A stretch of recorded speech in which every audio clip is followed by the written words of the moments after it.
Hello friends, welcome back to my channel. আজকে আমি বানাতে চলেছি ফ্রুট জেলি কেক। এটি দেখতে ঠিক যতটা সুন্দর, খেতেও কিন্তু খুবই মজাদার হয়। আর এটি বানানো কিন্তু খুবই সহজ। আমি ঠিক যেভাবে করছি আপনারাও এইভাবে ট্রাই করে দেখবেন, খেতে কিন্তু খুব ভালো লাগবে। আর এটি বাচ্চাদের জন্য কিন্তু খুবই মজাদার একটি খাবার। আমার এই রেসিপিটি আশা করি আপনাদের ভালো লাগবে।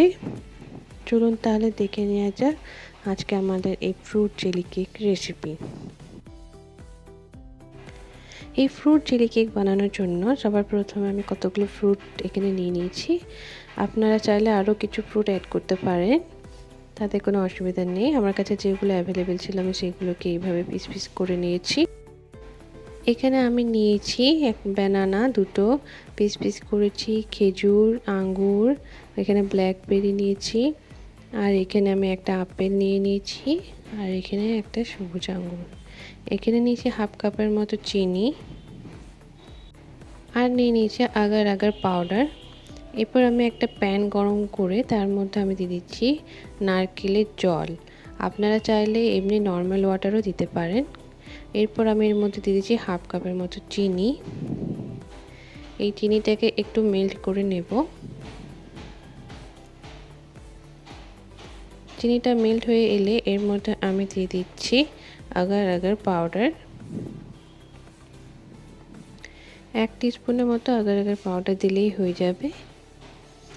এটাকে একটু আমি ফুটিয়ে নেব।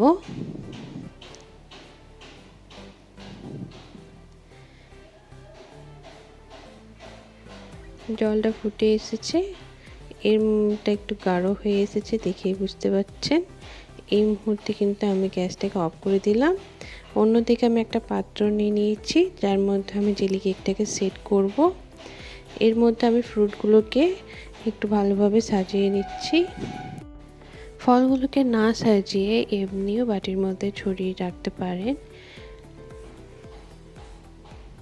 আমি একটু সাজিয়ে নিচ্ছি, ঠিক এইভাবে একটু সাজিয়ে নিলে ভালো। এরপর আস্তে আস্তে আমি যে জেলিটা রেডি করেছিলাম সেটা আমি এর মধ্যে একটু একটু করে দিয়ে দিচ্ছি।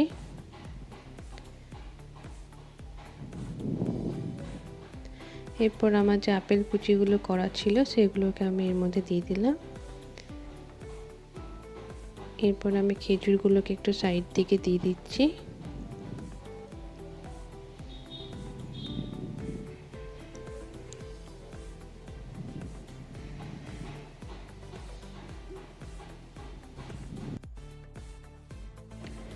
এইভাবে সব ফলগুলো আমি দিয়ে দিলাম।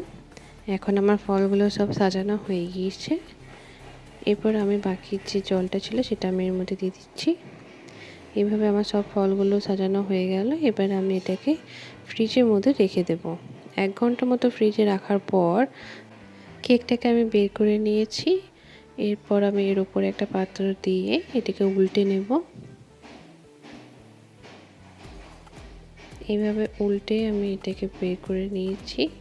দেখতেই পাচ্ছেন ঠিক কত সুন্দর হয়েছে আমার এই জেলি কেকটা। দেখতেও কিন্তু খুবই সুন্দর লাগছে, আর এটা খেতেও কিন্তু খুবই টেস্টি হয়েছে। আপনারাও অবশ্যই একবার বাড়িতে ট্রাই করে দেখুন। বাড়িতে গেস্ট এলে কিন্তু এই রেসিপিটা চট করে বানিয়ে নেওয়া যাবে। বানানো কিন্তু খুবই সহজ। আশা করি আমার এই রেসিপিটি আপনাদের ভালো লেগেছে। ভালো লেগে থাকলে অবশ্যই লাইক, কমেন্ট এবং সাবস্ক্রাইব করতে ভুলবেন না।